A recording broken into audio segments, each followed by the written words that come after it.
Good evening, Demon fans, and welcome back to the Demonland podcast. My name is Andy, and in a moment, Binman will be presenting his long-form stats file show covering last week's match against the Bulldogs, as well as previewing our upcoming clash against the GWS Giants in Alice Springs. Don't forget to check out my interview with D's midfielders Tom Sparrow. I had a chat with him about the breakout year that he's having, the journey that brought him to this point, the challenges along the way, and what it means to already have his name forever etched in Melbourne Football Club history as part of the club's drought-breaking premiership side. The Demonland podcast will return live on Monday night at 8 p.m. to dissect the upcoming match against the Giants in Alice Springs. If you want to listen to the show live, then head on over to demonland.com on Monday night at 8 p.m. But now, here's Binman with the stats files. Thanks, Andy, for another warm introduction. Hello, listeners. I'm Binman. This is the Stats File Preview Pod, a review of the Dogs' loss at Darklands last week and the preview of the upcoming game against the GWS Giants, Traeger Park in Alice Springs. Super looking forward to that game, and we'll unpack the preview soon. Going to jump into the review. Before I go any further, I'd like to acknowledge the traditional owners of the land on which I'm recording this podcast, the Bunurong people. Pay respects to elders past and present and emerging leaders listening and any out there. Welcome to the Stats File Preview podcast. It is the Friday morning. I've been really busy this week, so haven't had a chance to get to the Stats File preview podcast before now, so apologies for the if you're not able to listen to it before the game. You won't hear this apology then, I guess. I talked about AI last week. Just a quick comment about how coaches use it. I just wanted to flag with how I use it. I don't use it really. I've been trying to experiment to use it in different ways to analyze data, but it comes up with too many errors, and in checking all of the errors, it's just easier to go to the source data and cut out the middleman, which is increasingly something I'm thinking about AI. But I just thought I'd let people know that I'm not using AI for my analysis, as tempting as it is.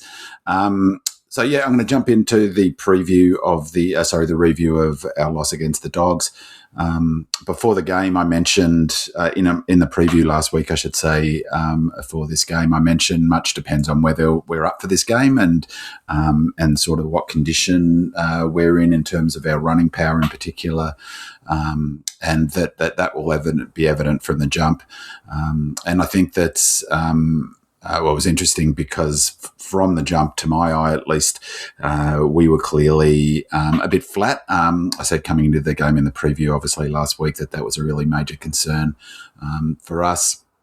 And, I mean, they kicked the first 3 goals and we looked like we were running behind them. And there was one in particular, I think it was their third goal, where both Laurie and Frida allowed Daniels,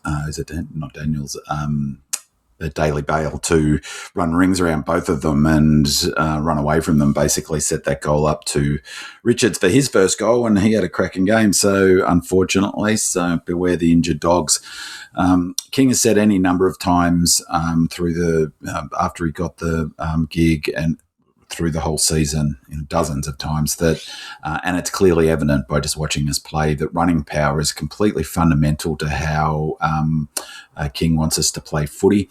There's no doubt about that. Our optimal game plan, and if you think back to when we're most fresh at the beginning of the season, I think we get an insight into those pre-season games. That's that back half transition game, effective transition, quick transition. I think we've got multiple game plans, as I've talked about. That's our A. Let's call that our optimal or our A game plan. And that requires wave running on offense, wave running on turnover, capacity of all players to swarm and press up to the contest and around the ball. But obviously be super quick and fit enough to get back as it's turned over or forward ahead of the ball to provide options as we turn the ball over. That sort of quick transition, there's been some chat, the last couple of weeks about our long kicking and not having as many marks inside 50. That again happened in this week. As I've said, teams generate those inside marks, particularly the uncontested marks inside 50 from that wave running and the overlap. But that wave running and overlap is dependent on the team being, having good running power, good leg speed, covering the ground well. And that's certainly key to how we play. It requires a huge amount of running, but also a huge amount of running at speed. I've completely failed on the Team Land podcast, I reckon, to try. I thought I was being clever clogs and try and finding a way to sort of illustrate for me the sort of my belief in the high performance programming. That was a fail, but so let's just accept the starting point is this is what I believe, which is, and I'm saying this because this informs both the analysis of the review of the Dogs game and also my thinking about the preview of the Giants game coming up. It's simply not possible to be up for every match. The high performance program team look at a full 12 months, not even in the in-season, and it is planned with military precision to the minute. Of course, it needs to be, adjusted during the season when necessary, depending on injury, depending on a whole range of factors, how well we're travelling, how well we're not travelling, all of those sorts of things. But before the season, Selwyn Griffith, who hats off, I'm really pleased that King is referencing how well our high performance program is doing this year. Hats off to Selwyn, but before the season he maps out, or at the end of the previous season, maps out the next season as soon as the team knows the schedule and the fixture, maps it out to the nth degree, made more complicated this year by the fact that our bye is not to round 16, which, as I keep saying, is a complete and utter joke. And part of that planning is identifying games, presumably with the coaching staff, that they can make a calculated risk that they can go into and hopefully still win, but the risk being that we're not playing our best footy in that game. I think that was an example here. And so it's not possible to be up for every match. They have, therefore, target blocks of games. Clearly, an example was that the Essendon game, we targeted the following 5 weeks games, the Tigers game, the Lions game, the Tigers game, the Swans game, and the Hawks game, 3 of which we won, and we had a pretty good game against the Swans as well. So, so it's not possible to be up for every match, and they need to pick target games. And I have zero doubt in my mind that they did a block of heavy running in the lead up to the Dogs game. And I say sort of running, and that's opposed to a block of extra strength training, which they also have to do in season. It's not pre-season set and forget. They have to hit peaks and troughs right through the season, with the aim, obviously, to be peaking on grand final day. And there's 2 elements to that: power, aerobic blocks of training that look to build their tanks, and strength training, which that looks to build their physical strength. And of course, there's a team-wide plan, but each player within that team has their own sort of bespoke plan that fits within that bigger plan. So I think that they had a heavy block of running in the lead up to the game, and as I said, opposed to extra strength training. And I think our pressure numbers, which I'll speak to, and our contest numbers were okay, which sort of indicates that physically, in terms from a strength perspective, we were okay, but we just weren't covering the ground at speed the way we normally do. And so for me, that suggests that, we're coming off a block of heavy running that's really impacted the game. And I say that I'm framing that now because that informs my analysis of the stats. So that's my starting point. If you don't agree with that premise, then that's fair enough. But it's my starting point. So of course, when I go through the stats, it's sort of, there's an element of confirmation bias, I guess, and but nonetheless, I'll be sort of looking at the numbers through the lens of this belief. The purpose of the heavy block of training, I think, for this game, calculated gamble, was to maximise the likelihood we're in optimal shape. This is what I think for the next 2 games. Giants at the huge Terraga Park, fast decks, beautiful weather, and the Pies at the G the following week. We've got Essendon the following week, which I'm guessing that we might be in for another game where it's a risk game, because another game where we'll take a calculated gamble to have a heavy block of training ahead to prepare for the next block of training. Without the bye, without the opportunity to have had a bye, we've not really got any choice but to do those heavier blocks of aerobic, the running training, and the power, the strength between games. So, that it's just is as it is. As I said, that means we have to take calculated risks about which games we do that ahead of. The risk being we're not in optimal shape for that game and less likely to win as a result. The reward is being in optimal shape for target games. And as I said, I think that the next 2, the Giants game and the Pies games, are target games. And partly I think King made that pretty clear, actually, particularly about the Giants game in his post-match presser, which, as I said on the Binman podcast, on this podcast and through the year, I just love the way King talks about footy, and I love his transparency. No pulling punches, and less of the AFL sort of generic speak that so many coaches do to hide the sort of, hide the ball, so to speak. When that running power is suboptimal, we're just going to struggle to implement that A game plan that I mentioned, because we just can't cover the ground as well on offense and defense. And so we have to mitigate that when we're down on running power, which we were in this game. We have to adapt our strategies and our methods to mitigate the impact of that. And I think there's no doubt in my mind that's what we did in this game. And the most obvious example of that was the long kicking to the goal square, which I will mention. People hated it, but for me, it was a clear strategy, and depending on your measure and metric, I guess, a very effective one. In terms of the running power, I keep coming back to this, and it's really frustrating because there's so little information that you can get your teeth sunk into in terms of understanding where a team's at in terms of their running ability and running power. But you hear more and more of the analysts and the footy media and the coaches talking about running power, and this is what they're talking about. I look at the Telstra tracker, as I've said, the data after every match on their AFL app. I think I'm pretty sure it's just on the phone, but anyway, the AFL app. The data's limited. It only has the top 5 players on the ground in each category, but nonetheless, there are a number of categories. There's a whole bunch of categories, but there are specific categories that I think provide some useful data to get a sense of the running power in any given game. And by the running power, I'm really talking about ability to cover the ground at speed all game, which is, again, fundamental to the way King's philosophy, but is absolutely critical when we up and about playing our A grade, our A game plan, I should say. So these data points, or these categories, I think, as I say, give some sense of running power: maximum speed, average speed, speed when the opponent has the ball, speed when your team has the ball, sprints total, sprints repeat. Speed when the opponent has the ball is called defensive.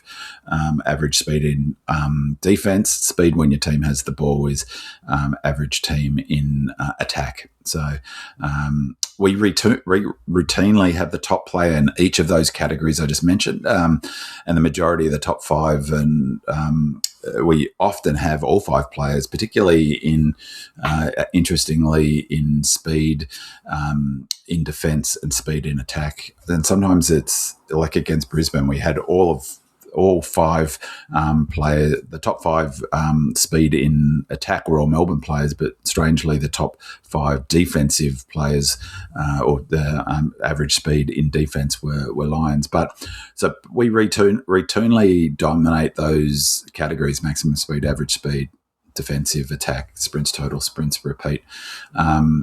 And often have the number 1 player, as I said. We often have the majority, or sometimes all the top 5 of Melbourne players. When don't we? it's really clear when we lose. And in games like the Tigers and Eagles games where we won but didn't put them to the sword, much to people's frustrations, and in those games didn't really play a back half transition game. To my eye, we were clearly leg slow against the Dogs, and for me that was evident from the jump, as I suggested before. Though that said, we still had 3 of the top 5 players for average speed, 2 for top speed, and the top 5 for average speed in attack.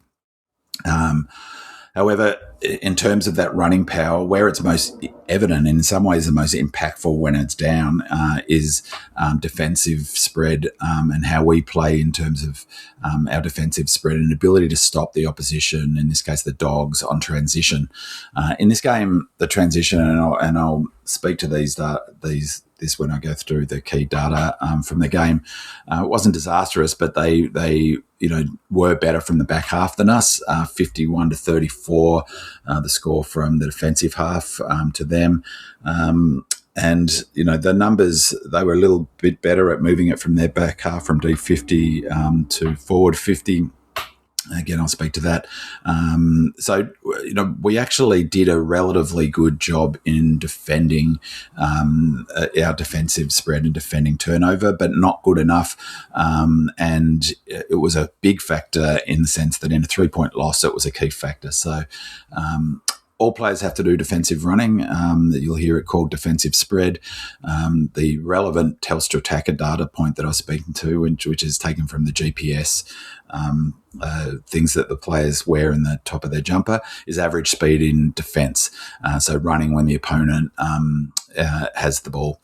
To my eye, it looked like the whole team were dead-legged and couldn't cover the ground as well as they do for target games, like, for instance, the Hawks game or the Brisbane Lions game.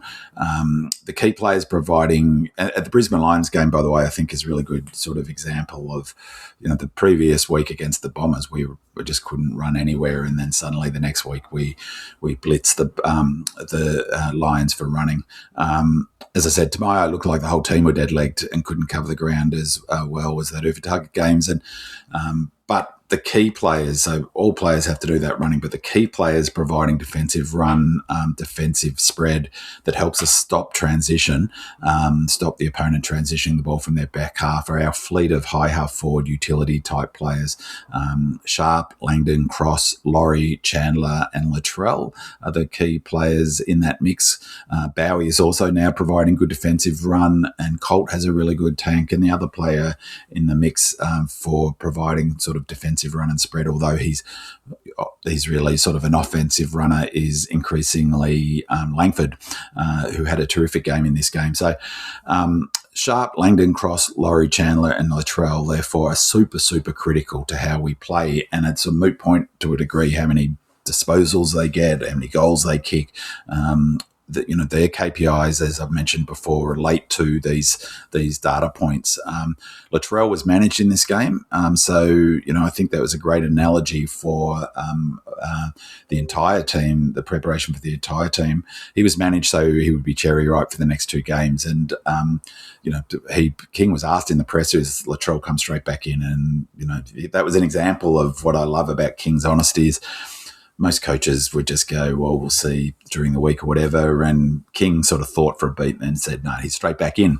And mentioned in his answer, really just implied that he was being managed so that he'd be cherry ripe for the big spaces of Traeger Park. And a really good example, I think, of that sort of risk reward. It was clearly a risk of not having him in the team because he's so critical to our offensive but more importantly our defensive spread and ability to stop teams transitioning the ball. And King mentioned that mentioned that was a risk and that potentially we could have won this game if he was in it, because we definitely were flat running. To me, a really good sort of analogy for the entire sort of the preparation of the entire team. They rested, managed Latrell. It was a calculated risk. As I said, we might have won the game if he was selected, but their focus is, their target game is the Giants game and the Pies game, and so they managed him. But all the other players, Sharp, Langdon, Cross, Laurie, Chandler, critical to us. And the other one was Windsor coming back in. I didn't have a great game. So we were down on running power, way down on running power. And the others were clearly well below their best running power. I'm calling it dead-legged. I like that concept. So concrete in their boots, so to speak. As evidence of that, the top 4 players on the ground for average speed and defence were Bulldogs. Cross was 5th, averaging 8.2 kilometres an hour when the Dogs had the ball. So in defence. By way of contrast, against the Hawks, Cross was number 1 for average speed in defence against them. That was so just a week ago or the week before that game. Notably, his average speed in that game was 9.3 kilometres an hour. And I say notably because his average speed in this game was 8.2 kilometres an hour when the Dogs had the ball, so that key defensive spread. Against the Hawks, it was 9.3, so over a kilometre difference in average speed from one game to the next. That's a significant drop. That's a really significant drop.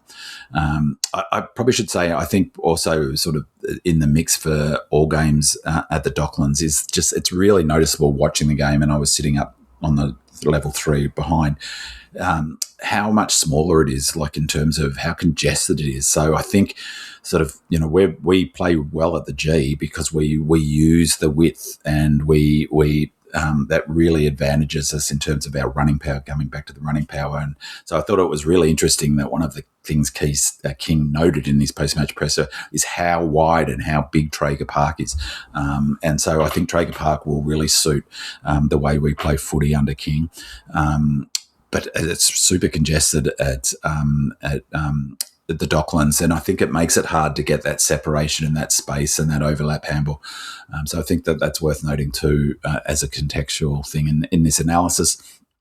So, I think that, as I said, the decision to rest Latrell is sort of an example of what I mean. But my feeling is that our focus is really on the next 2 weeks.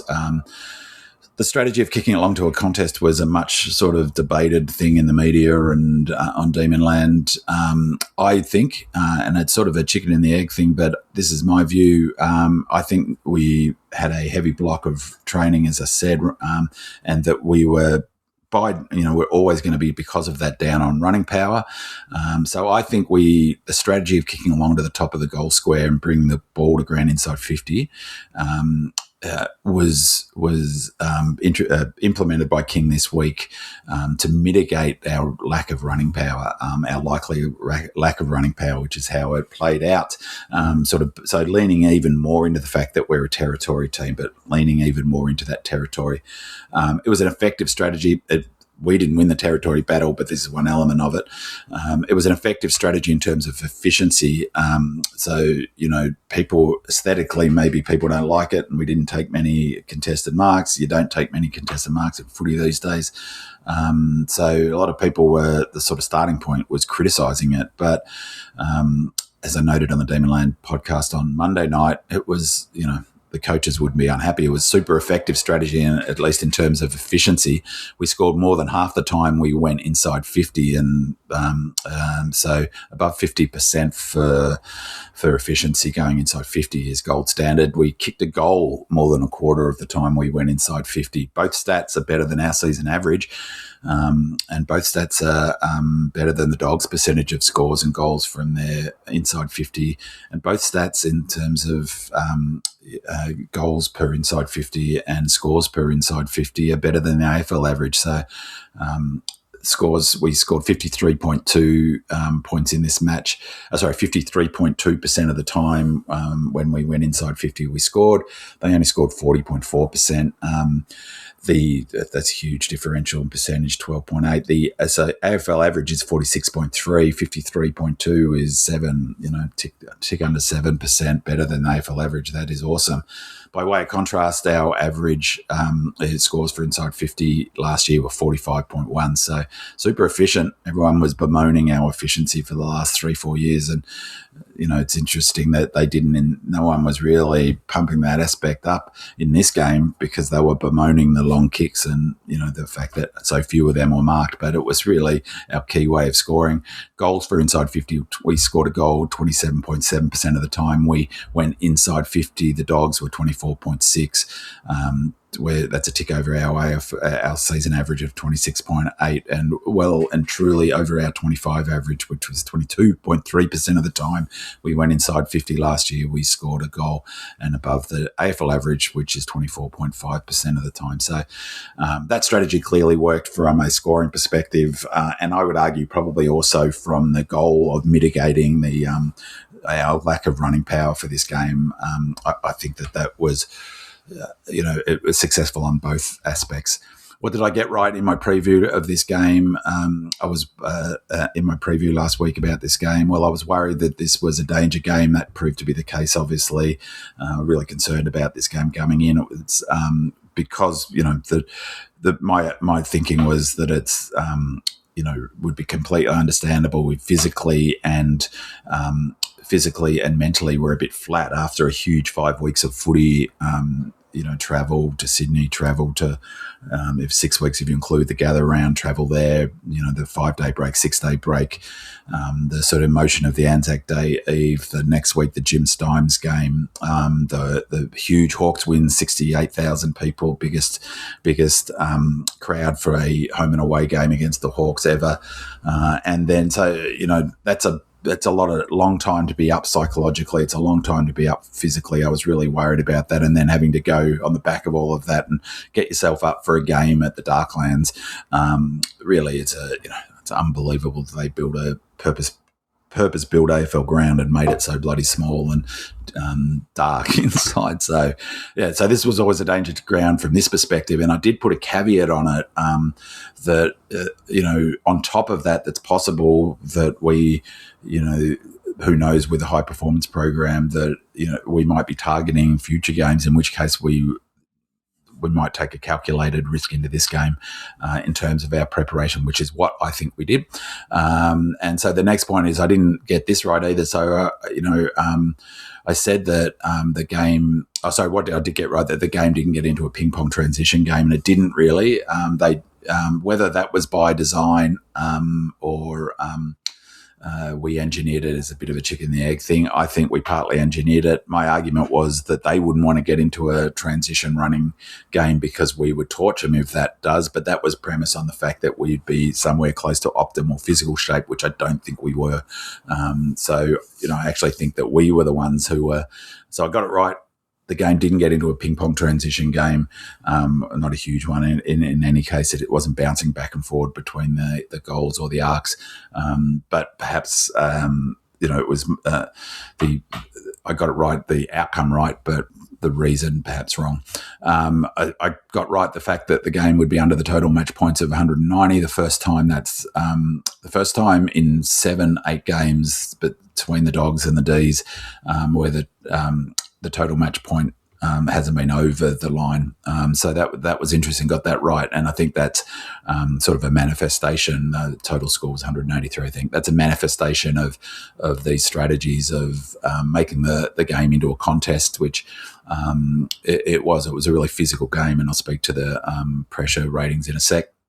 I got it right that to win, they needed to mitigate our advantages at stoppages, both in terms of total number of stoppages and scores from stoppages, at least match us for total clearances or scores from stoppages, which they did adjust, and I'll touch on that when I go through the stats. To support that, I said that, I suspected they might bring extra to stoppages to mitigate our strength at stoppages and our competitive advantage over them. And they did do that, which I found fascinating. Again, King noted that without really sort of apropos of nothing in a degree. So he was quick to note that they brought 2 extras to the stoppages at times. And geez, I would love it if that sort of stuff was covered on the coverage. I mean, surely they can put up some graphics or something in 2026 that show things like matchups, how many extras they bring to the stoppages, are they playing a player back in defence? It's just the coverage is woeful of footy. But yeah, so they were bringing extras up to the stoppage, which goes a long way to explaining how they did match us. It was a good tactical move by Bevo, but King sort of implied that they expected that would happen because they do that frequently. What did I get wrong? The game didn't get into a ping pong, as I said before. Did we engineer it, or did the Dogs engineer it? I suggested last week that the Dogs would engineer it, but that was, as I said, predicated on the notion we'd be somewhere close to our best running power. We weren't. So I think that we engineered it. It probably helped the Dogs, but they were trying to, get the game flowing. It was a pretty sort of clogged up game in many ways. I don't think they played an extra back. I suggested that they might do that. The other one, not so much got wrong, but I flagged that Bont and Richards both down, both injured, both not playing their best footy. And I apologised to the Melbourne Footy Club because I clearly jinxed us, and they were amazing, really, both of those players. Ed Richard was huge for the Dogs. He had 30 disposals, 773 metres gained, 10 clearances, 10 inside 50s, 9 score involvements, and 3 goals. And Bont, Bont was Bont. I love watching him play footy. He was even more. He was the second highest rated player on the ground, behind Ed Richards, whose player rating was 24.2 for this game. Keep in mind, 20 is considered to be an all-Australian level elite game of footy rating points. Ed Richards was the highest rated player on the ground, 24.2. A huge last quarter, unbelievably, 8.3. He had a huge first quarter, 9 player rating points. And the Bont, beautiful player to watch, so clean. Some of his interventions in the game were, I think, huge factors in their win. 22.7, so he's the second highest rated player on the ground, behind Ed Richards. He had a huge second half, or in fact, huge 3 quarters, 8.9 in the second quarter, 7.2 rating points in the third, and 3.8 in the last. The one that judges, while I'm looking at the player rating points for the Dogs, the one that surprised me actually was Aaron Norton, 18.1 player rating points, played much better than I thought watching live. The other one that jumped out too from the stats, who I really love as a player, is Buku Kamas. He was their 4th highest rated player, 15.1 player rating points. He's probably one of his best games of the season, for sure. So he played a really big part in the win.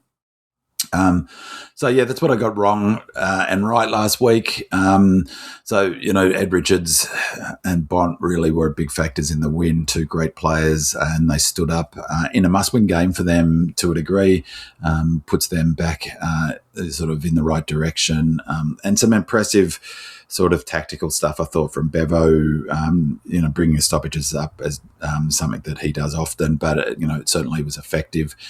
Just quickly, just talking about player ratings, our top 6 were Maxi Gawn, number 1, 19 player rating points for the game. Harvey Langford, 17.4, was our second highest rated player. Trent Rivers, 17.1 player rating points, was our third. Cozzy, Langdon and Chandler rounded out the top 6. Couple of 3 special mentions here. Max Gawn, incredible, absolutely incredible. A player rating points of 19, up around 20 again. He's just been phenomenal. His second quarter, 10.9 player rating points in that second quarter. Outstanding, unbelievable. I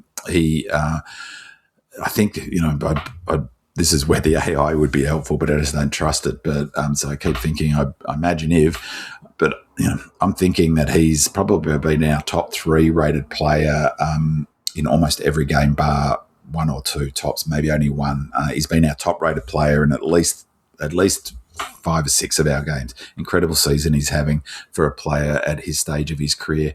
The other player I wanted to highlight was Harvey Langford, just a fantastic performance, 17.4 rating points. What I really wanted to highlight, of his rating points that he collected, 10.5 of them, so well over half of them, were accrued for how he used the ball. There's been a fair bit of criticism over his ball use, and when he doesn't hit it right, it sort of helicopters in a funny way, but I think his kicking is a lot more effective than it might feel like, partly because of that aesthetic. That is how it looks aesthetically sometimes, but that's amazing. 10.5 player rating points for how he used the ball, and he's become a really important player. I think he's now kicked 14 goals, the most of any winger in the AFL. It's either him or Ollie Dempsey. I think he's slightly ahead of Ollie Dempsey in terms of this year's player rating. So the best winger in the game, he's got a case a good case to be made that Harvey Langford is currently the best winger in AFL footy, which is just extraordinary given it's his second year. And he's playing a really important role, creating that matchup problem up forward. He took another really good mark, contested mark, and went back. He's a clever player. One of his goals, super clever. He looked like Cos, I don't know if it's a set play, but Cos ran sort of the side of him. It looked a little bit like for the give, and the man on the mark, slightly jinked to the left, and because he's a left footer, and Harvey just ran into the open space off the mark and slotted that from 50 like he was shelling peas. So terrific. The other one I wanted to just highlight, and I won't go through the numbers, it was Trent Rivers. I didn't think he had I mentioned this on the Dean podcast. I didn't think he had a great game, but the player ratings tell a different story, and it's one of the reasons I like them, because forces you to think, well, okay, maybe my eye test was not as accurate as it could have been. And, I think my view of Trent's game was coloured by a couple of efforts that I thought were a bit half-hearted, and that sort of tended to impact my assessment of his game from just watching live. But he actually had a terrific game rating-wise, 17.1, including 6.9 of them in the third quarter, which was our best quarter. So he played a big role in us getting back into that game in that third quarter, and he accrued most of his points from contested marks and his kicking. So he's I thought that was really interesting. Max Gawn, Harvey Langford, Trent Rivers, Cozzy, Langdon, Chandler were our top six players. Equity points. So going through some of the key data now, our equity points I'll keep highlighting these all season. For the first time, we didn't win any of the equity points. So pre-clearance 35, they had 35.1 of our equity points. So this is the player rating points aggregated up to a team level in these categories. 35.1 equity points for pre-clearance. They were 42.2. Our season average is 38.8 for that. Post-clearance, so after the clearance, 138.9 of our total equity points were scored post-clearances. They were 144.6. We're going at 135 this season, so slightly above that. So our average, so not bad from them, but they smashed us, but did better us post-clearance. Ball winning, 113.7, so almost bang on our season average, 113.5, but they were slightly better, 118. This one was a big one. We've been doing much better with ball use this season. So for equity points, ball use in season 2025, our average was 39.6 of our total player rating points were how we use the ball. And AFL average is 51.3 this season.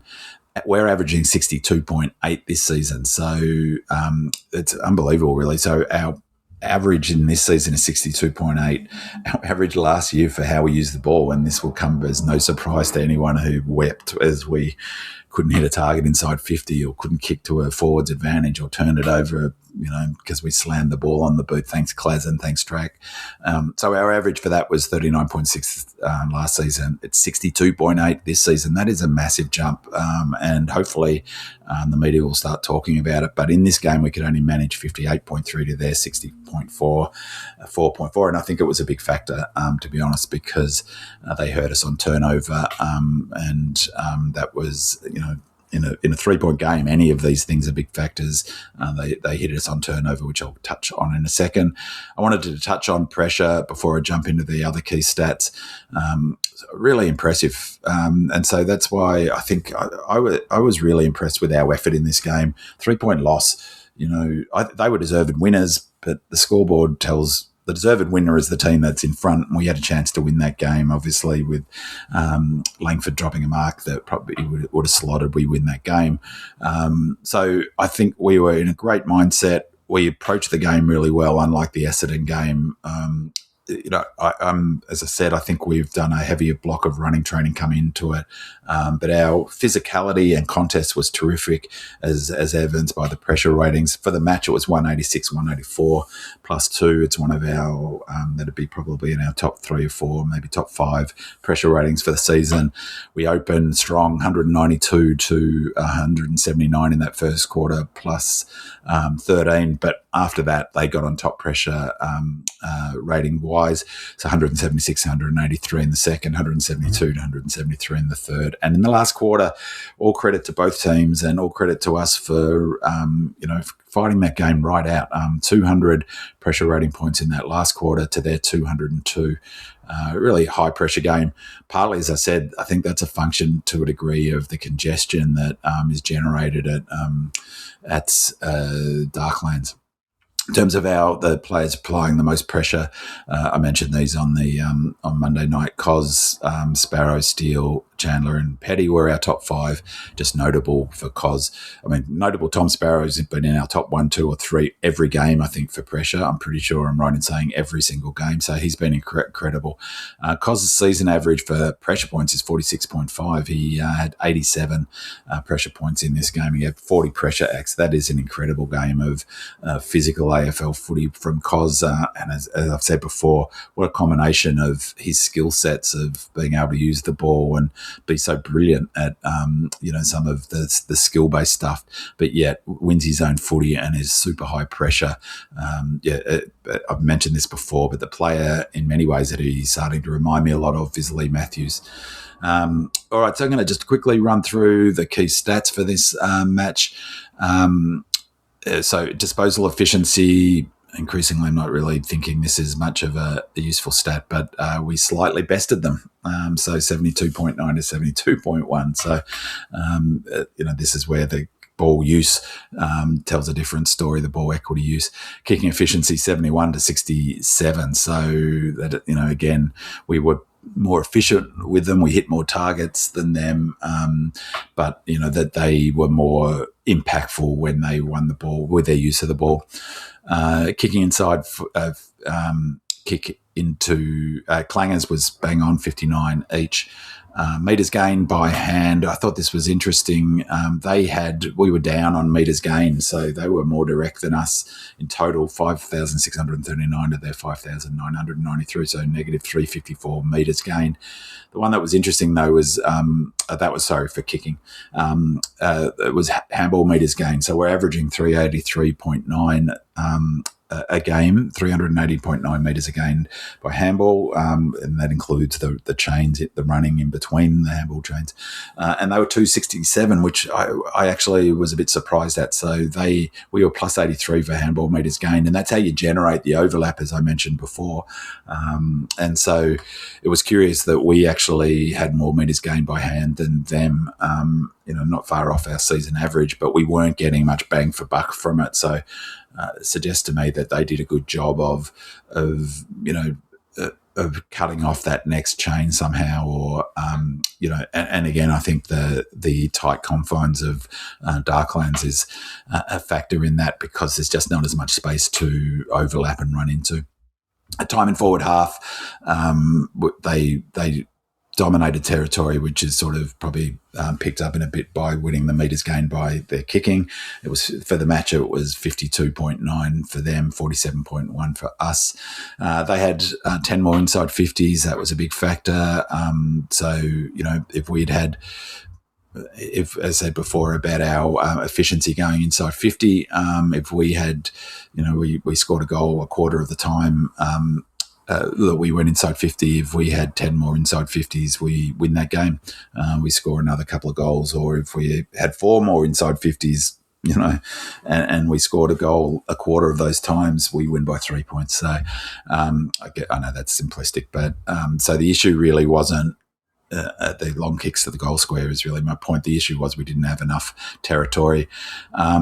we scores for inside 50. I mentioned these before. So we scored 53.2% of the time we went inside. They only scored 40.4, and 27.7% of the time we scored a goal when we went inside 50 to their 24.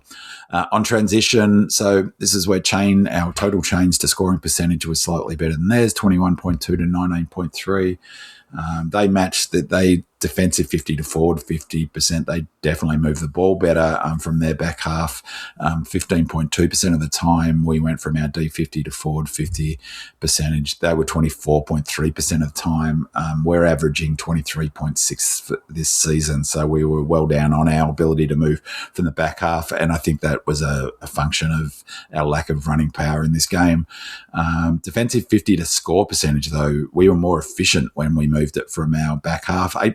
Just 8.7% of the time from our D50 we scored, slightly more than them, 8.1. They had us for defensive, but basically the same for defensive half to forward 50%, defensive half to score percentage. Contest, I said this was going to be key, and they did a great job in the contest. They were plus 10 for contested possessions. This was, I think, the key stat. Partly a manifestation of the running power as ground ball gets. They were plus 24 for ground ball gets. And I'd say it's connected to the running power because you need multiple players running well, covering the ground to get to those free balls, to get to the ground ball gets, contested ones as well, uncontested ones. So swarming players to that contest. They brought, as I said, extra 2 up to the stoppages. That really helps with those ground ball gets. But that was a big factor in the win, plus 24. They were plus 8 for post-clearance contested possessions. They were plus 9 for post-clearance ground ball gets. In terms of clearances, this is a really interesting one because it felt like, Maxi, watching live, it felt like, well, they were just sharking us. And they did do a good job at times sharking us. And I think whether that was partly we were not on quite the same page, or more likely, I think Bevo did a good job in sort of analysing our structures and systems and putting good sort of responses to them. But for total clearances, they only had 9 more than us, so they were plus 9. That's not insignificant. Centre clearances, though, we were plus 6 for centre clearances, 17 to 11. So watching live, it didn't feel like that, but that's why I like the data because, when you're watching live, you've got those emotions and you get the one-time deal. So marrying up the sort of vision, what your sense of watching the game and these numbers is really, for me, really helpful to understand the game. So we're plus 6 for centre clearances.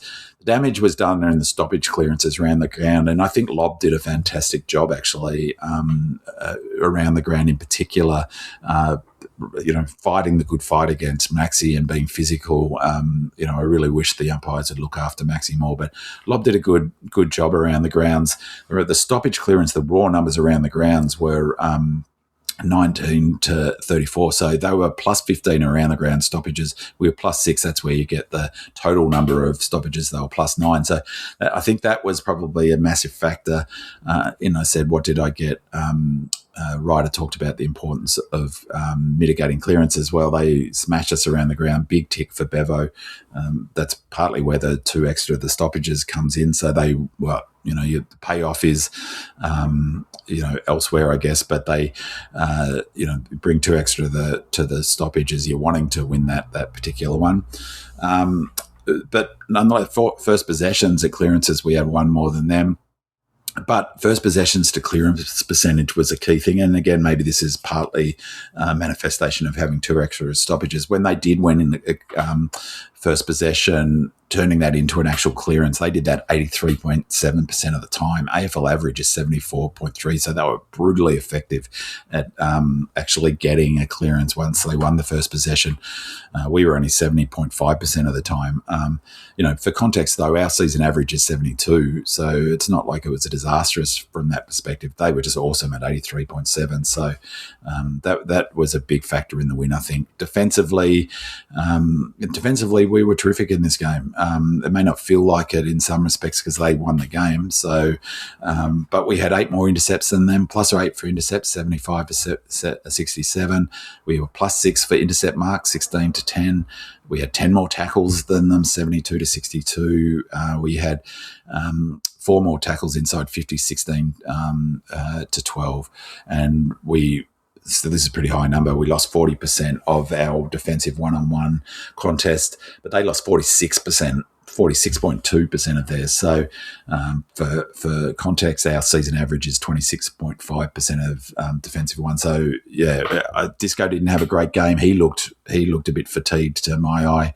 Maybe I see fatigued players everywhere. It's a bit like whatever that M. Shaman film was, see dead people everywhere. But I think those defensive numbers, winning intercept marks, tackles inside 50, really shows to me, speaks to my point about our effort and intensity was spot on. It was great. Our attitude was great. A lot to take out of this game. So much better. Given the fact that even if you don't accept my premise that we've done a heavy block of training, it's hard to argue with the fact that we're coming off a big 5 weeks of football, and that being flat would be understandable. It's what King said in the post-match presser. These defensive numbers are awesome, and I think King would be thrilled because it shows that we actually did approach the game. We whilst being sort of flat to a degree, I think was evident only in our running, but our physicality, our contest, our will to apply pressure was first class. The rucking was really interesting. I thought, as I said, Lob had a great game. Ruck contest, there were 97 of them. One of the really interesting factors in footy this year is there's been a massive drop-off in the number of stoppages, which I think disadvantages particular players, obviously. I think it's something like I heard between the arcs stoppages, there's on average 10 less per game between the arcs, which is, is partly to do, I think, with the rule changes. But it's a really big shift in footy. That's a big change within 12 months or in season to season. Hit-outs to advantage, we were +9 for hit-outs to advantage. We had 25 more hit-outs in total, but we really didn't do much to leverage that advantage. It's going down to talk about the player ratings. Contested possessions, I won't go through them in any more detail. Suffice to say that post clearances, they were +8. Pre-clearances, they were +2. So expected score, first time this season, our expected score has been over our actual score. Our expected score was 91.8. Our actual score was 90. And the Bulldogs' expected score was 94, and their actual was 93. In terms of the scoring, where it came from, in terms of territory, as I said, it was for the match, it was 47 to us, 53. I mentioned that before.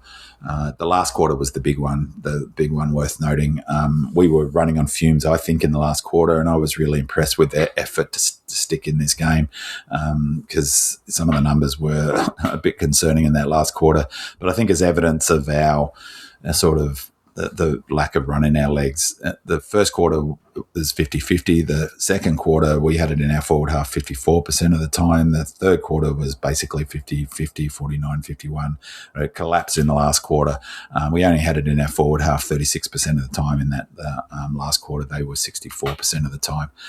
I think that was we fought through that last quarter, but I think that 64-36 is we need to be up around 50%.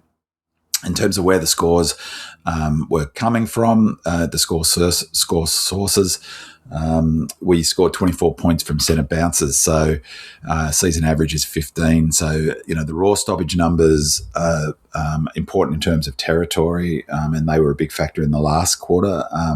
But of course, the most important number is what damage happens. How do you go scoring-wise from them? So, we scored 16 more points than them from the centre square, 24-8. So really impressive. Our season average from the centre bounce is 15. So a lot went right in the centre despite it feeling otherwise, particularly around the ground stoppages, which is where they got us for scores. So we scored 17 points from around the ground stoppages, or from non-centre bounce stoppages, I should say. Our season average is 27.8. They scored 27 points, so plus 10 from around the ground. So they smashed us around the ground raw stoppage numbers. But they didn't really turn that into a massive benefit on the score. Although, as I said, that was plus 10. So 4 scores from stoppages. So what's that? 16 plus 10. We were still plus 6 from scores from stoppages. So we actually outscored them from stoppages, despite getting, being them having more stoppages.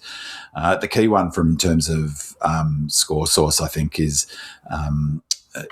turnover. 37 points we scored on turnover. We're averaging 53 points this season. So we really couldn't hurt them on turnover. I think that's in part because of our inability to punish them, because we didn't have the legs to do so.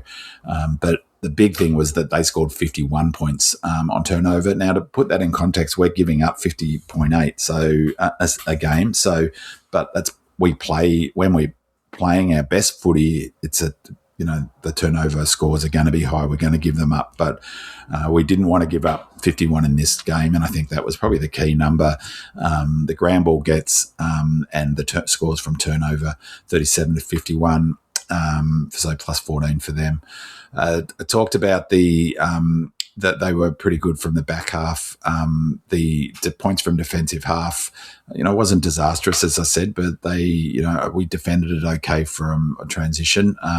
We're giving up 39.5 points from the back half this season. The Dogs scored 46. We're averaging 40.5 points from our back half this season. We could only manage 34 in this game.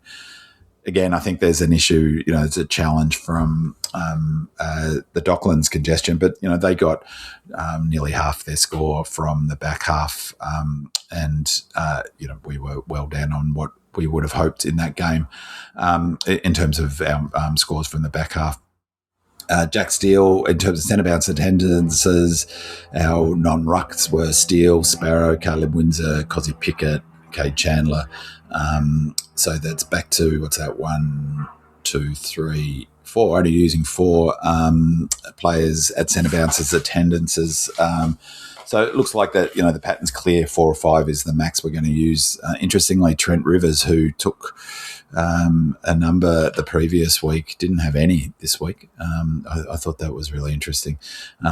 He played as a defender, and as I said, live, I wasn't impressed, but his rating points tell a different story. Ruck contests, Maxi had 76, Max Heath had 21. Hitouts, Maxi hitouts to advantage were 14 from his 42 hitouts. Max Heath only had 8 hitouts, so he had a quiet game, really, and only 2 of them went to advantage. Rory Lobb, he had 24 hitouts, 7 of which were to advantage, so almost a third of his were to advantage. Pretty impressive for a fella who was giving height and weight to Maxi. Jordan Croft was their other ruckman, 16. So yeah, they're the key stats from the game.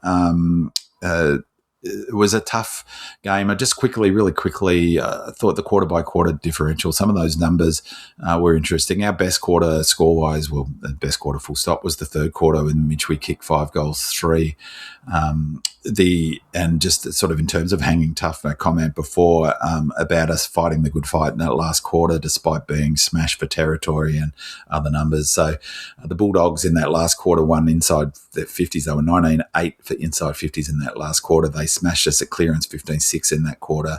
But they only won that quarter by a single point, which was terrific from us defensively. So the defensive unit really, they deserve a real big pat on the back for their defensive efforts in their last quarter. And it was as I mentioned before, it was in the Dogs forward half 63% of the time in that last quarter.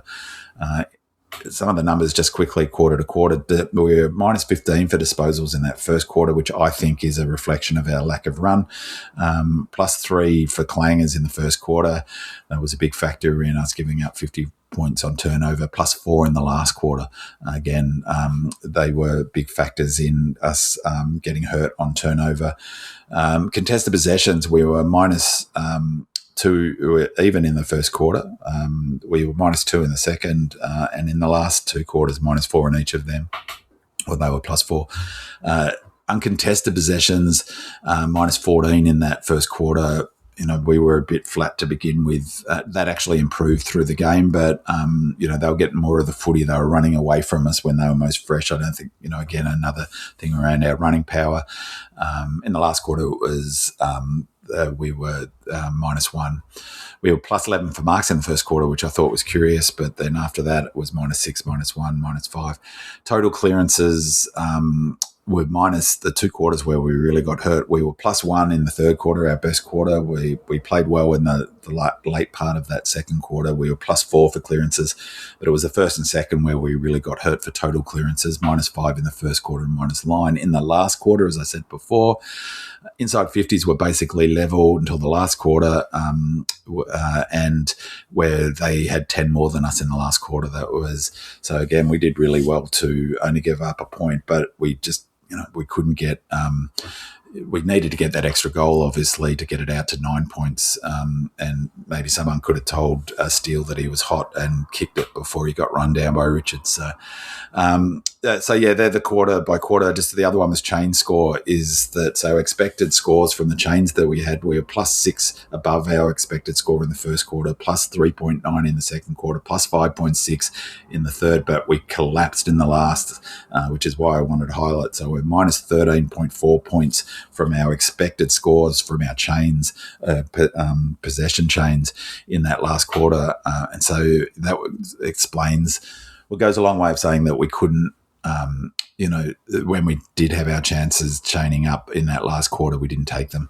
And just finally, equity ball use, I spoke to before, was pretty average, except in our third quarter, which was our best quarter. So there's definitely a causation here, not correlations. Both we were negative for equity ball use in every quarter, 9.5 in the first quarter, and it looked like that. We were so sloppy with how we used the ball. Minus 0.5 equity in the second quarter, minus 2.1 in the last, but we were plus 11 above for equity ball use against them in that third quarter. Okay, so that's a review of last week's game.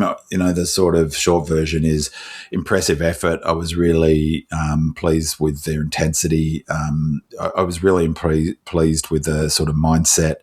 I thought it was a bit curious that Heath didn't get more of a run. He wasn't as effective as he has been. I do wonder whether some of that was blunted. His effectiveness was blunted by some good work by Bevo in the box, but in particular bringing 2 up to the stoppages seemed to work. If we win that game, it's a really interesting thing. If we win that game, people aren't talking about the long kicks to the goal square. They're talking about that, that was a really effective method.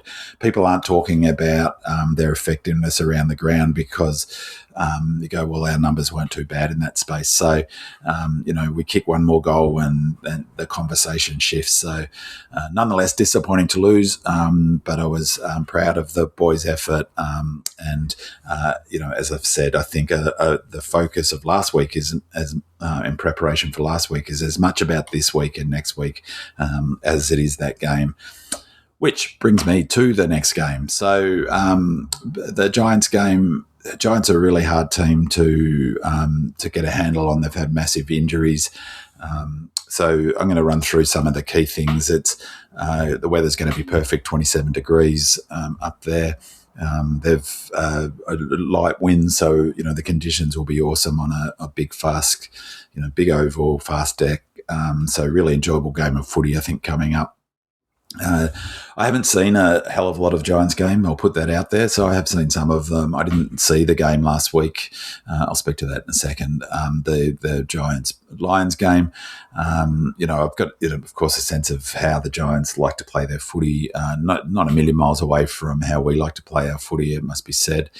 In terms of some of the key sort of information around the ins and outs. We've got, the ins for this game. Andy Mane is way up for. We know CJ's out injured. Jake Lever's out injured. They're the two obvious outs. The ins are for us and Friday morning, so I don't know the final teams.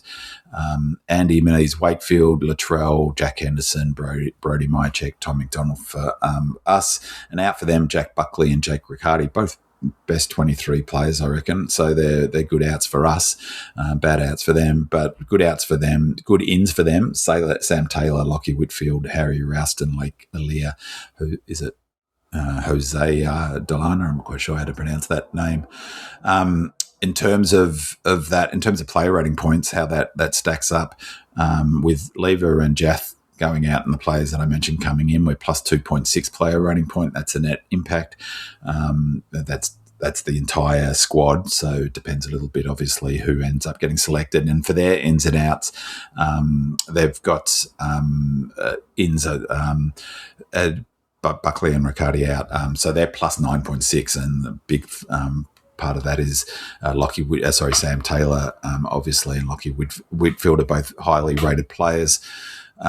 In terms of attacking ratings overall, we're plus 6.4 and they're bang on 0. So we've got them for attack. They're slightly better than us defense in terms of their rating. They're plus 0.6, we're minus 1.1. So that's going to be key is, they're a slightly better defensive team this season, though I think we're on a good trajectory. So another game where we didn't give up 100 points in the game just gone. I think we're really improving in that space, so which is huge I think really important for our chances of going deep into finals. Overall, we're rating this season plus 5.4, they're 0.5. So, we're the stronger team on paper.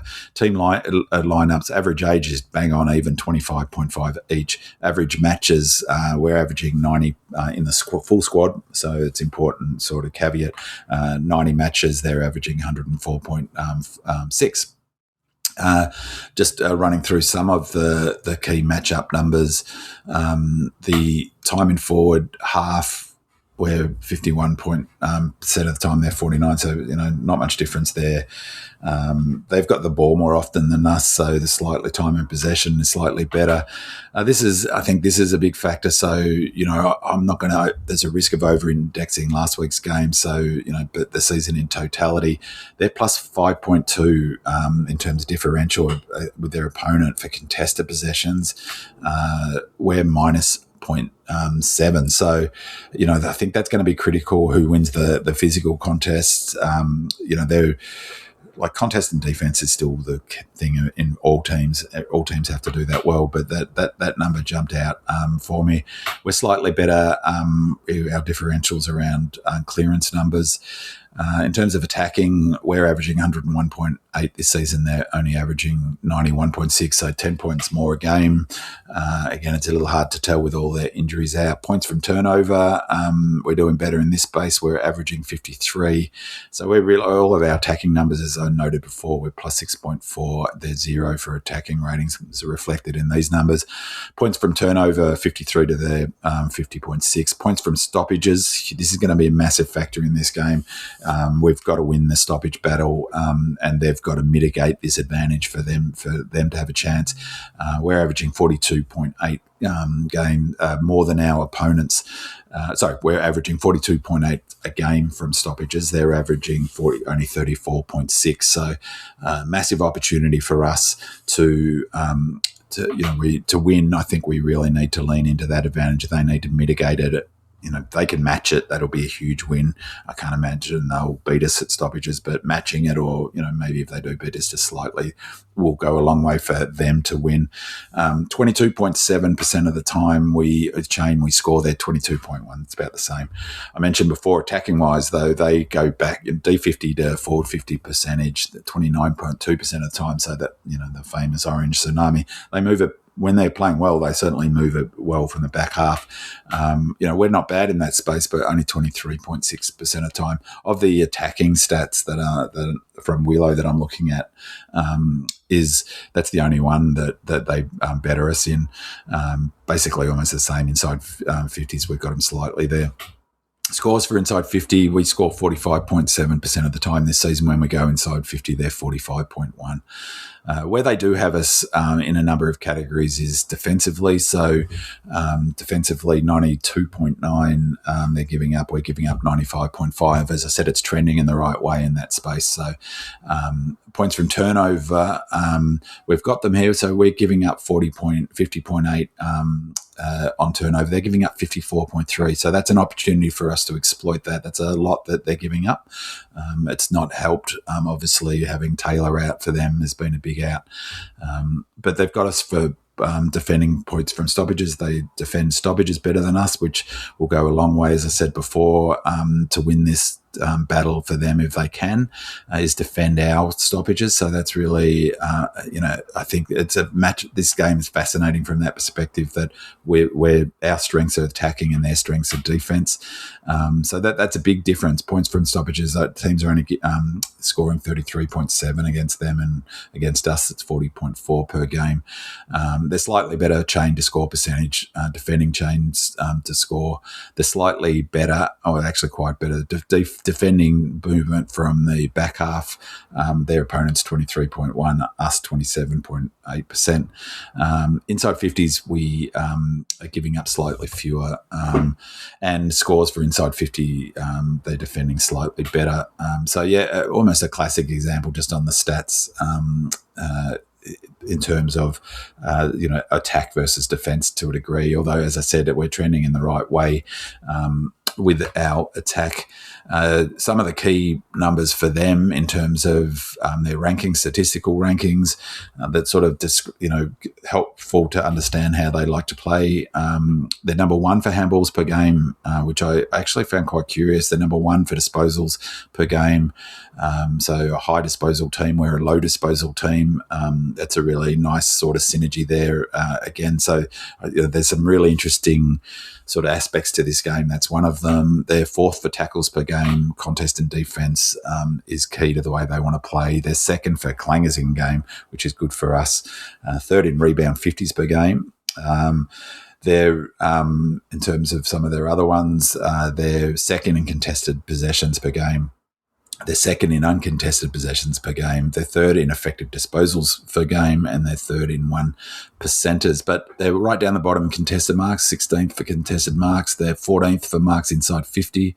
They're two ones they're down there. They're also 15th in marks per game. So, given they're a high disposal team, they're obviously missing, but, they're high handballs, I guess. So a lot of those are handballs. So, they're 13th in goal assists per game, and they're 13th in least opponent kicks per game. Just from a statistical point of view, the key players in terms of just raw numbers, Lockie Ash is averaging 19 kicks per game. Clayton Oliver, it's going to be great watching him. It's going to be interesting watching that matchup. He's just a tick over 21 handballs per game, and a tick over almost 31.73 disposals per game. But probably of more importance for Claz, he's their number one contested possession winner. He's averaging 16.18 contested possessions per game, which is super impressive. Lockie Ash is averaging 22.09 uncontested possessions per game, and Lockie Whitfield, who comes in after injury, big in for them, 24.9 effective disposals per game he is averaging. That is really, really impressive. So there's some of the sort of raw numbers about between the two sides and what the Giants bring to the table.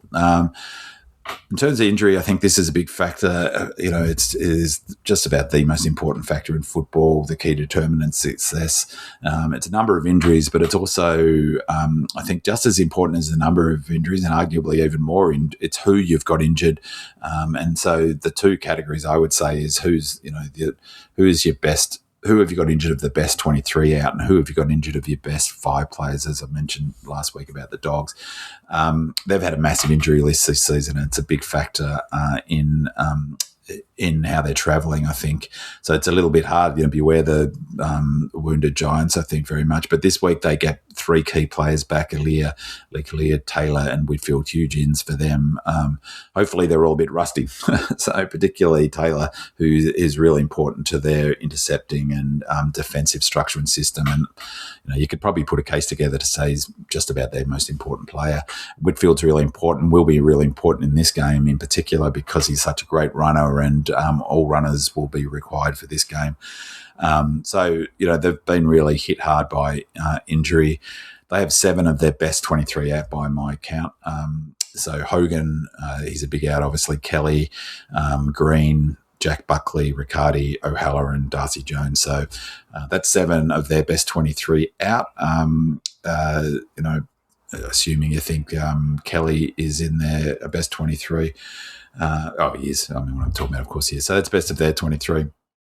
But in terms of, I mentioned before, the top 5, it's not just your best 23, as important is of how many of them are your best 5 players, because they can't really they can be replaced in the team, but not really covered. So you're not going to cover a Hogan. It's going to be difficult to cover Hogan, or it's going to be difficult to cover what Toby Green, what Green, the midfielder, brings. But I think that of the Giants, that they have 2 of their top 5 players out. So there's 7 of their best 23 out, 2 of which are 2 of their top 5 players, Green and Hogan, and 3 if you include Kelly, and that's what I mucked up before.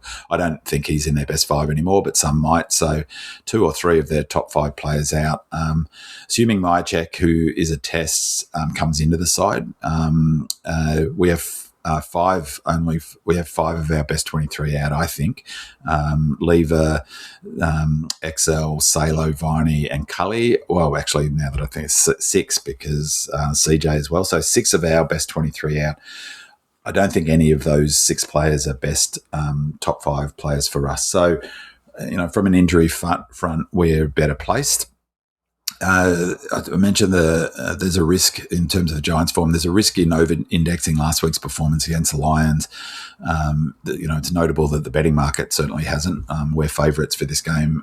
That's because punters like myself, we view form in its totality, not week to week. I haven't watched any of the highlights or even watched that game yet. So I wonder whether, I have no idea what happened in that third quarter, but, yes, there's a risk in over-indexing last week's performance. But that said, there were some amazing numbers. The Lions just were smashed on turnover, just were totally smashed. 15-9, 99 the Lions. So the Giants scored on turnover last week. That is bananas. That's the most the Lions have conceded since 2017. They scored the 166 points that the Giants scored, 26-10, bananas. It's the most the Lions have conceded in a game since 2016. The Giants kicked, of their score, 7 goals won, amazingly accurate, were from outside 40 metres, so 40 metres plus. That's good going. And they were amazing, the Giants, from their scoring from their forward 50 chains. So the chain beginning in the forward 50 in their half of the ground. They got 52 of their points from forward 50 chains, their third highest for that ever in their history. So, they're going to look to do all of those things against us and get it forward, trap it forward, and score, in the forward half, and then score from there. So, some of those numbers are crazy. But if we look, I gave you the full numbers over the season, but if we just look at the last 5 games, so that's probably a better snapshot, or at least sort of a different way of looking at it. So average points 4 in the last 5. We're averaging 109.8 in the last 5 games. They're 101.6. We're giving up 88.8, so it's trending really the right way in the last 5 games. That's defensively we're tightening up, which is great. I think Bowser coming back in has got a big thing to do with that. 89.2 they're giving up in the last 5 games. Average winning margin for us in the last 5 games is 41.7. There's versus 33. Averaging losing margin is 10 for us. It's 18.5 for them. And average total match points in the last 5 games that each teams have played, 198.6 for us in our games and 190.8 in their games. So, I think we can expect a high-scoring game, so which leads me to the betting, where $1.79, the odds are about right, I think. Interestingly, we opened at $1.71, and so we've drifted to $1.79. That's not a massive drift. That drift coincides with the inclusion of Taylor and Whitfield, so that makes sense. However, assuming we have run in our legs, the wide open spaces and dry deck of Traeger Park, I think, will suit us much more than it will the Giants. And I, for one, are really looking forward to multiple examples of Cos and Windsor powering away from Clas failing in the background and running on the spot in the background as Cos, Windsor, and our speedy players and Latrell, run away from him and he's catching air. At least that's how I've got it pictured in my mind. As I noted, punters don't, putting their hard-earned money, don't look at the last game, our loss and their win in isolation. They look at form in its totality. And in totality, we've won 2 more games than Giants. Our percentage is 106.7 to their 98.6. They've beaten 2 contenders, 2 serious contenders, the Hawks and the Lions, where we've beaten 3, the Hawks, Lions, and the Suns. Which is not to say we're a lay-down misère, of course, to win this game, but just that our form in totality is better than theirs. And so I think the odds $1.79 is about right. But, for what it's worth, I think we're set for this game in the Kings' birthday game. So I expect that we'll be running on top of the ground in this match. I'm really, really confident we'll win this week. I really am. If I bet on, I think we'll win by 6 goals plus. As I've said before, I don't bet on these games. If I did bet on these games, I'd take the 5.5 line all day, every day, because I'm super confident we'll win. The total match points is interesting. It opened at 175. When I saw that, given the weather is perfect, as I said, it's going to be 27 degrees, light winds, and the fact that I think that we'll be really wound up, I can see us running up a big score. We're a high-scoring side, and the Giants are too, and they showed last week they can be, when they get going, they can be a super high-scoring side. So 175 seemed to me ridiculously low and therefore great value, but obviously the market thought the same. So the total match points is out to 186. That's a big jump. That's a really big jump. I track that, obviously, bet that quite often, that particular bet, and that's you don't see a jump like that very often. So probably lost the value, but I still expect it to be a really high scoring game.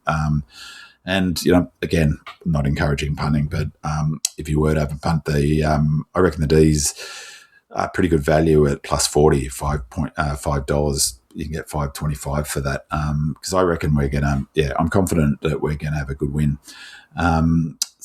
Just quickly, the key Giants players that I think that we've got to be mindful of. Ash is absolutely critically important to their ball movement, massive metres gained. He is a classy player, moves the ball. He's really important to how they transition the footy. Their highest rated players are in this game. So the other one is, Lockie Ash is his player rating is 14.2 this season. The one that sort of I think goes under the radar and is super important to them, and also the player that we type of player that we struggle. There's 2 ones. There's Toby Green, and I'll speak to it in a sec, but is Brett Daniels. He's their highest rated player this season, 17 player rating points this season, and he's kicked 10 goals this season. He's really, really important to how they go about footy. He's that small, medium goal kicking forward that, we've had trouble defending, for the last few years. I've said this a number of times since Jets or Hibberd, probably arguably since Hibberd. It's great to have Bowie back in. So that will be interesting to see, what we do with Brent Daniels. I'd be tagging him, not Green, but just because I think he's going to be really important to them. And Green is a really hard player to tag, but excuse me, I'll get to that in a second. Not remarkably, he's a great player. He was a great player for us, and he was, played okay footy for us last year, but he's playing great footy this season. Clas is their second highest rated. In fact, he's Claz is their third highest rated, but Connor Stone has only played the one game, so he's their second, but we'll take him out of it. Claz has played all 11 matches this season. His player ratings this season is 15.5. He's 81.2% of the time he's on the ground. His disposal efficiency is not terrible, 75.4. He's averaging 31.7 disposals a game. He's the player of any Melbourne footballer in the history of the footy club had more games over 30 disposals. He's number one for the Melbourne Footy Club for that. Inside 50, he's averaging 3.2, rebounding 52.5. He's 327 metres gained.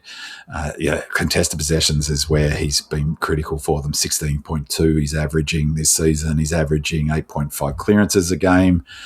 So really impressive numbers from Claz. So, credit where it's due. It's a classic. For me, it's a great track as well. And Claz, it's win-win. We're a better team for, counterintuitively perhaps, though I don't think so. We're a better team for not having Claz and track in it for a whole range of reasons, one of which is their kicking and the way they play. But Claz has been hugely important to them. They're a contest side and he's been at the heart of that. I mentioned Lockie Ash and important metres gained. He's averaging 619 metres gained a game. Absolutely hugely important for the way they move the ball from the back half. So be really interesting to see what they do in that space. Another player that flies under the radar for them that is important is Finn Callaghan. His player rating is 13.8 this season. Then you got some wild cards like Stringer, Whitfield. Whitfield's not so much a wild card, but Jake Stringer, whether he's actually having a pretty good season, 12.2, and he's on the ground 81.2% of the time. So he's an important player for us to keep quiet, I think. I think the other ones is another key player is Briggs, in terms of him matching Maxi. I've always thought that Maxi sort of struggles most against physical ruck, that I think Briggs will bring the physicality in this game and look to smash into Maxi. Toby Green is obviously the other one. He's not had such a great season. It must be said, Toby Green, he's only 10.5, 10.9 his player rating is this season. Briggs is 10.9, by the way. He's a talisman player. He's a match winner. I've always been a bit, it frustrated me for a long time, but he's one of my favourite players to watch just on the field. He's actually a really interesting fella to listen to talk about footy off field. He's really sort of insightful, and once you get past the sort of bluster, and he's a good deep thinker about the game as well. I think for me they're the key players: Ash, Claz, Toby Green, Daniels. Whitfield will be important with his run. The key matchups, I think, to look out for: Briggs versus Maxi. I think that will be a big factor in deciding the game. I think Oliver versus Steele and Sparrow is really going to be an interesting one, a huge factor in this game. As I mentioned, they've got to mitigate their, our strength in the midfield to win, our statistical advantage from the midfield. Remembering we're averaging 42.8 points from stoppages, they're 34.6. So it's something they've really got to make sure that they at least match us in scores from stoppages. And for us to win, we've really got to lean into that. So a big part of that will be winning clearances. And Oliver, as I said, is a big part of them winning clearances. So I think the Oliver versus Steele, Sparrow, obviously not like a tag or anything, but those players will be going head to head. The question around who takes Green will be a key matchup. Do we tag him? I don't think we'll be tagging Green. I hope for Daniels. So I think for me, keys to winning will be that midfield battle, the clearance battle.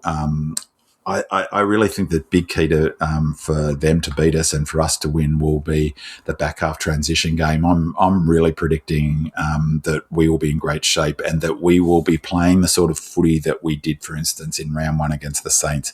I think we'll have higher handball metres gained in this game than we have been. We'll be much more evident looking for the overlap run and we'll be moving the ball a bit quicker. And if that all works to plan, we'll get our scores from defensive half will be back to above or near our season average. Our transition data, like defensive 50 to score inside 50 percentage, our scoring inside 50 will be quicker.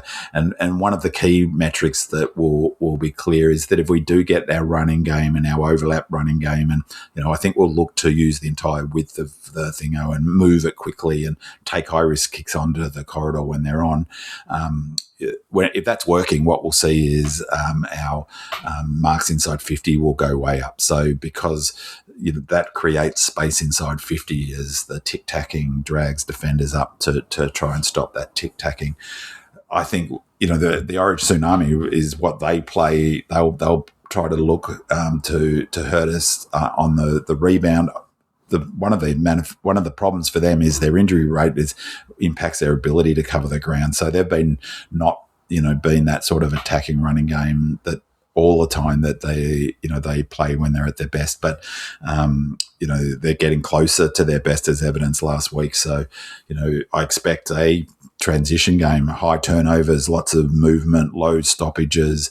We'll look to get territory, but the ball moving quickly between the offense and defense and back and forward. So exciting game from that perspective. If it does get into a running game, they probably like their chances too in that space, but I think that our running power will come to the fore.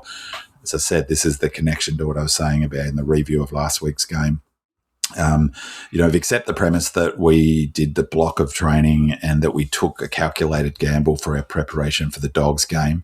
If you accept that, then the payoff is this game. And I'm really confident that they have targeted this game and next week's game. So I hope it does get into a transition game, and I think if it does, we'll win. The other key stat will be keys from turnovers. So we want to have good equity points in our ball use. We want to get it back to our season average. It was poor last week. We want to reduce our clangers, and we want to obviously be able to defend the inevitable turnovers. And I think, as I said, we're really trending in the right direction with our defensive unit. So we lost last week, but the defensive unit did a lot right, particularly in that last quarter, seeing they smashed us for, 63% inside 50, time in forward half and 10 plus inside 50. So to only lose that quarter by a point and have a chance to win the game, to me, was all on the defense. And so we're really trending in the right direction. So I think for that, to me, is a key to winning. For that, that our ability to defend turnover will be key. And as I said, we're trending in the right direction.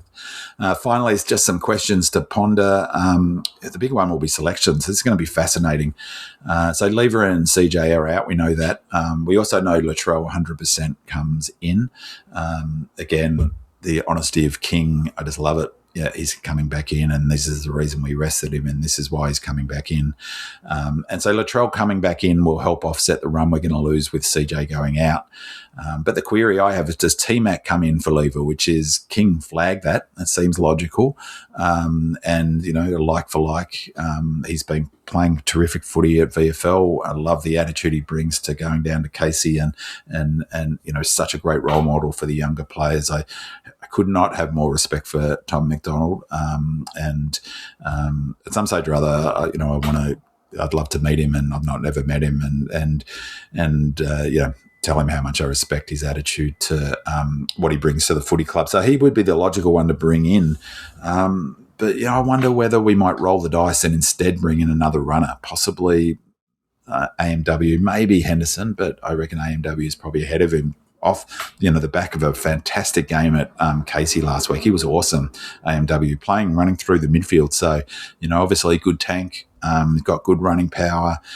He could come in, and on a fast deck, I do wonder, whether we do roll the dice, particularly given, that there's no Jesse Hogan in the side. So if they do, one option is, and this is a question for me if this happens, so if they do go down that path, one option is Pets goes back, that he goes back in as a key defensive role, maybe freeing Disco up to be a little bit more of an aggressive halfback flanker to offset CJ not being in the side. So, a bit more freedom to run off his man, to zone off and to run and carry, and maybe get forward of the ball a little bit.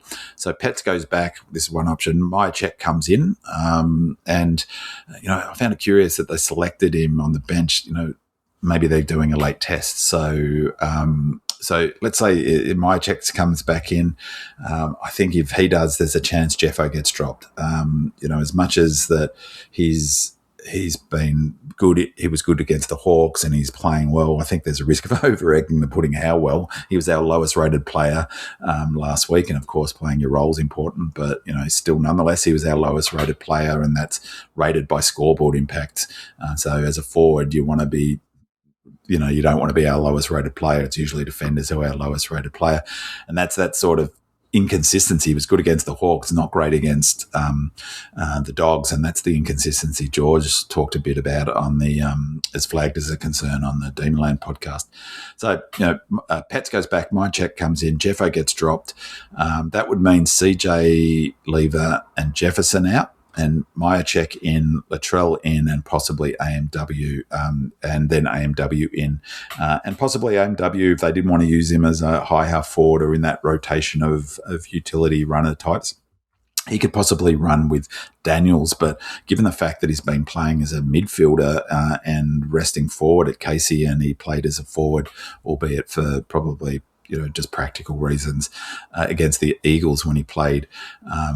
It seems more likely he's going to be in that sort of high half forward rotation sort of mix. So the question who runs with Daniels, I think Bowser's probably the obvious matchup, and maybe Colt gets the job on Toby. So that would, I'm going to be really fascinated to see later today who they end up going with. And for me, it'll be a bit of a tell about the our thinking in this game. And, my view is that they'll be looking to do whatever they can to get as much run into this team as possible and to maximise that. And I think we're pretty confident.